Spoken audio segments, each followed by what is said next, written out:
ये जो है ना, कस्टमर की एक लॉयल्टी बिल्ड हो जाती है आपके प्रति। क्वालिटी और डिलीवरी ऑफ द टाइम, ये दोनों आपने इम्प्रूव कर लिया। तो ये एक बेहतरीन टूल है कस्टमर को सेटिस्फाइज करने के लिए और बिजनेस के एक्सपेंसेस के लिए।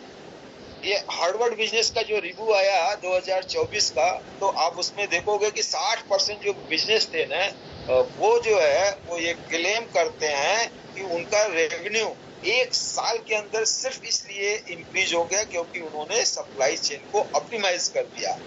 और ये उसका एक बेहतरीन जो है नमूना है। इसकी वजह से आप एमबीए में आप देखोगे तो ये फोकस्ड वे में ये पढ़ाया जाता है। अमेजॉन इंडिया का जो है एक सेम डे जो डिलीवरी की स्ट्रेटेजी आई कि आप ऑर्डर करो, हम सेम डे में डिलीवर करना चालू कर दिया। इससे उसका कस्टमर्स का जो रिटेंशन है 30% बढ़ गया। मतलब आपने आज ही बोला और हम आज ही डिलीवर कर देंगे, ये तभी संभव है जब आपके सप्लाई चेन मैनेजमेंट स्ट्रांग हो, आपका वेयर हाउसिंग स्ट्रांग हो, आपका जो इन्वेंट्री है वो स्ट्रांग है, ये सारे नेटवर्क पार्टनरिंग जो है स्ट्रांग है, तभी ये संभव हो पाता है। तो ये है बिजनेस ग्रोथ के जो मॉडल हैं।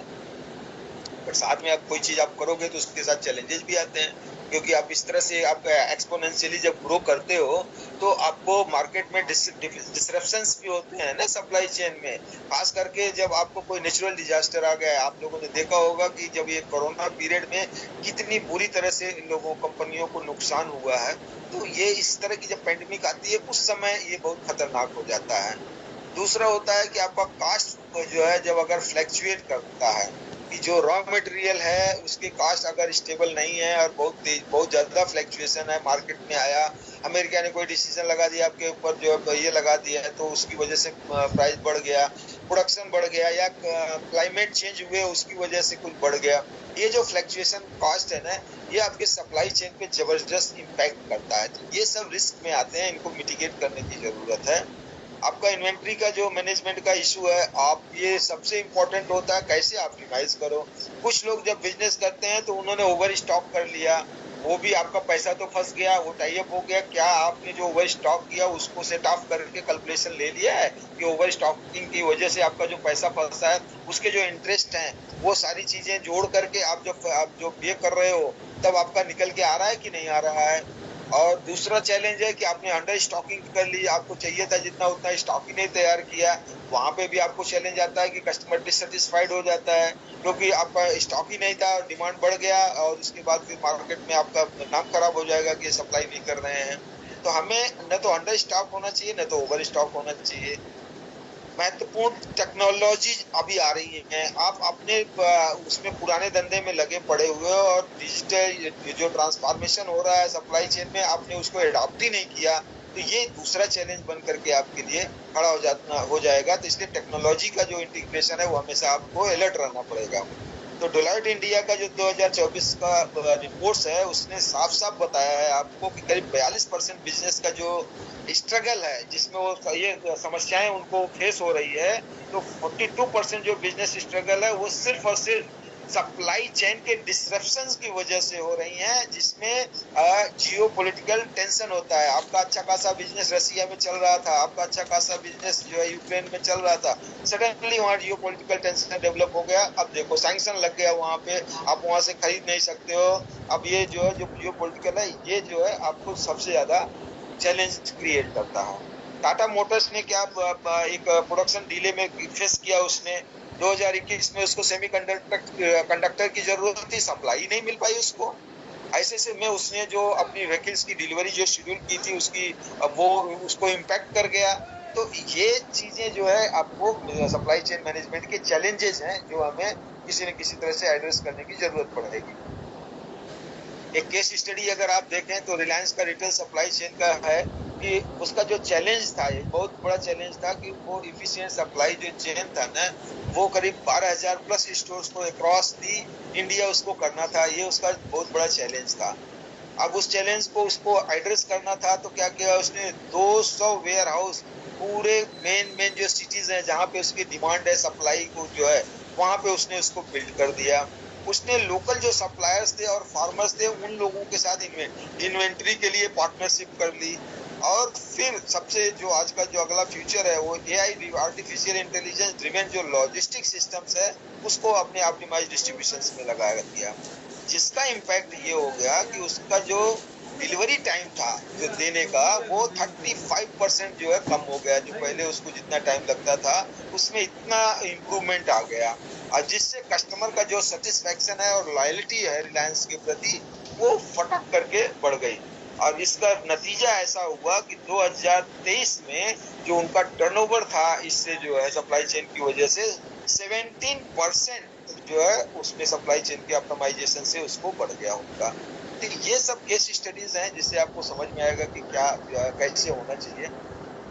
रोल ऑफ द टेक्नोलॉजी जो सप्लाई चेन मैनेजमेंट में है, उसमें आर्टिफिशियल इंटेलिजेंस को नकारा नहीं जा सकता है। ये आपके डिमांड को प्रिडिक्ट करता है, मैनेज करने का ये करता है। ब्लॉकचेन जो टेक्नोलॉजी है वो आपकी ट्रांसपेरेंसी और ट्रांजैक्शंस में जो लेकर के आ जाती है। क्लाउड कंप्यूटिंग है, आप जो है जिससे कि सप्लाई चेन का जो कोलैबोरेशन है उससे इनहेंस हो जाता है, पता चल जाता है। और ये आईओटी के बगैर तो आप जो है ना ट्रैक ही नहीं कर सकते हो। ये आज के डेट में बहुत ही इम्पोर्टेंट बनता चलता जा रहा है कि आपके यहाँ आईओटी होना ही चाहिए, जिससे कि आप ट्रैक कर पाओ कि व्हाट इज वेयर। और ये आपने कर लिया तो आपका टोटल ग्रिप और कंट्रोल आ जाता है पूरे जो है सप्लाई चेन के ऊपर। तो ये बहुत ही इंपॉर्टेंट पैरामीटर है, आईओटी हमें करने की जरूरत है। अकॉर्डिंग टू गार्टनर 2024 का जो रिपोर्ट आया है उसमें बताया गया है कि 70% जो बिजनेस प्लान है वो सारे लोगों का वो है कि AI driven supply chain solution की तरह हमें जाना पड़ेगा 2026 तक। तो ये इतना इम्पोर्टेंट है, हमें इसके बारे में जानने की जरूरत है। महिंद्रा और महिंद्रा ने अपने एआई पावर्ड लॉजिस्टिक को लगा करके ने उसने जो व्हीकल की जो डिलीवरी टाइम थी उसमें जो है रिड्यूस करने की वजह से कॉस्ट में उसको रिडक्शन हो गया और 15% के आसपास उसको फायदा हो गया।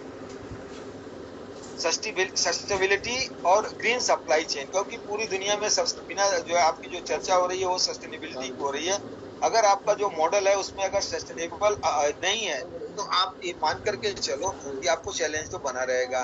तो आपको क्या करना चाहिए, जो आपका ये सप्लाई चेन है उसमें जो है ना सस्टेनेबल मटेरियल्स को ही आप कोशिश करो आप यूज करने का। ये अगला लॉन्ग टर्म का फ्यूचर डेवलप करेगा। आप अपना जो वेयर हाउस बना करके रखे उसको एनर्जी इफिशियंट करके रखो, जिससे कि उसका जो कार्बन का फुटप्रिंट है वो कम हो जाए, रिड्यूस हो जाए। फिर वेस्ट का जो रिडक्शन का स्ट्रेटेजी है, आप इस तरह की पैकेजिंग का इस्तेमाल करो जिससे कि वो जो है ना बायोडिग्रेडेबल टाइप का हो और पैकेजिंग का जो वेस्ट है वो कम हो जाए यहाँ पे। और रिवर्स लॉजिस्टिक में आप जो है इस तरह के रिटर्न्स जो रिसाइकलिंग वाले जो प्रोडक्ट हैं उनको करने से आपको इसका एक जो चैलेंज है सस्टेनेबिलिटी का वो भी एड्रेस हो जाएगा और ग्रीन सप्लाई चेन की तरफ आप बढ़ जाओगे और बेहतरीन प्रोग्रेस होगा इसमें। स्टैटिस्टा की जो रिपोर्ट है 2023 की वो बताती है कि करीब 67% ऑफ इंडियन बिजनेस जो है वो ग्रीन सप्लाई चेन स्ट्रेटजी को स्वीकार कर रहे हैं, बहुत तेजी से स्वीकार कर रहे हैं। और यही हमारे जो है देश के सस्टेनेबिलिटी का मूल आधार बन करके तैयार होकर के निकलेगा। आईटीसी जो लिमिटेड है ये जो एग्जाम्पल है, ये सबसे ज्यादा जो है इसमें एफएमसीजी की जो मेन कंपनी है, बेहतरीन कंपनी है, वो क्या कर रहा है कि चेन का जो मॉडल है वो उसमें रिसाइकलेबल पैकेजिंग और रिस्पॉन्सिबल सोर्सिंग के ऊपर फोकस करने की वजह से इसका जो इन्वायरमेंटल इम्पैक्ट था उसके ऊपर उसने जबरदस्त काम किया है। और इसका आपने जो ये देखा होगा कि इसका इम्पैक्ट जो आता है ना वो बेहतरीन आ रहा है। और आप अगर देखें कि ये स्ट्रेटेजी जो इफेक्टिव सप्लाई चेन की है वो कैसे डेवलप होकर के आएगी, तो आप सप्लायर रिलेशनशिप में आप इन्वेस्ट कीजिए, क्योंकि आप ये सारा बिजनेस करने के बाद अगर आपने बिजनेस रिलेशंस के ऊपर आपने काम नहीं किया सप्लायर के साथ, तो आपका रिलेशन स्ट्रांग होना चाहिए। कि अगर रिलेशन अच्छा होता है तो कभी आपको उसको फाइनेंशियल क्राइसिस में भी वो सपोर्ट करने के लिए तैयार रहता है, तो आपका ऑपरेशन हैम्पर नहीं होता है। आपका डिजिटल टूल जो है तैयार होना चाहिए एआई के लिए, आप जो है तैयार हो जाओ उसमें इम्प्लीमेंट करने के लिए। आप अपने इन्वेंट्री मैनेजमेंट के ऊपर फोकस कीजिए, जिससे कि आपके पास न तो कम स्टॉक होना चाहिए न तो ज्यादा स्टॉक होना चाहिए, और इसमें आप टेक्नोलॉजी का इस्तेमाल करके ऑप्टिमाइज कर दीजिए। आप रिस्क मैनेजमेंट का तो हर कोई बिजनेस बिना रिस्क के होता ही नहीं है, तो आप जो है किस लेवल का रिस्क टॉलरेट कर सकते हो और उसका मिटिगेशन का प्लान आपके पास होना चाहिए कि हाउ टू मिटिगेट, और किस तरह के रिस्क आपके बिजनेस में है उनको आइडेंटिफाई करना, उसको मिटिगेट करना इंपॉर्टेंट होता है। ये ईवाई जो इंडिया है उसका 2024 का जो रिपोर्ट आया है वो प्रोएक्टिव जो सप्लाई चेन मैनेजमेंट जो है उसमें 50% जो है कम डिसरप्शन होता है, लेकिन जिसने नहीं किया है उसके यहाँ जबरदस्त नुकसान होता है। जोमेटो ने अपनी पार्टनरशिप जैसे ही लोकल रेस्टोरेंट्स और डिलीवरी फ्लीट से किया, उसका फास्टर फूड डिलीवरी होने की वजह से इसने जो है सप्लाई चेन के ऑपरेशंस को इफेक्टिव बनाने की वजह से वो आज मार्केट का राजा बन करके बैठा हुआ जोमेटो छा गया। तो उसने क्या किया, दो चीजें कर ली। उसने अपनी डिलीवरी और ऑपरेशन को इम्प्रूव कर दिया। कैसे किया? लोकल पार्टनरिंग करके उसने कर लिया। फ्यूचर ट्रेंड्स जो हैं वो इसमें यही है कि आपको AI/ML वगैरह का आपको इस्तेमाल करना पड़ेगा, जिससे आपका प्रेडिक्टिव एनालिसिस हो जाए, बेटर डिसीजन मेकिंग हो जाए। ड्रोन और रोबोटिक्स को आप इस्तेमाल करके अपने जो है वेयर हाउस की इफिशियंसी को आप बढ़ा सकते हैं। और सर्कुलर सप्लाई जो चेन है उसको मेंटेन करने के लिए आप रिलायबिलिटी और आपको जो है वेस्ट रिडक्शन की तरफ जाना पड़ेगा। सप्लाई चेन की जो एज सर्विस अगर आप देख रहे हो सर्विस की तरफ जो है, तो आपको जो मैनेजमेंट है एक बहुत बढ़िया कंसेप्ट चल रहा है कि आप अब हर काम खुद नहीं कर सकते हो, तो आप सप्लाई चेन को आउटसोर्स कर लो। बहुत सारी एक्सपोर्ट एजेंसियां जो सिर्फ यही काम करती हैं वो आपको थर्ड पार्टी एज सर्विस देने को तैयार बैठी हैं, उनका सर्विस ले लीजिए। तो फॉरेस्टर रिसर्च ने जो आपको दिया प्रिडिक्शन जो है 2024 का है कि 2030 तक 50% जो बिजनेस है वो AI driven supply chain management बन करके तैयार हो जाएंगे। तो हमें उस चीज को समझ के लेना पड़ेगा।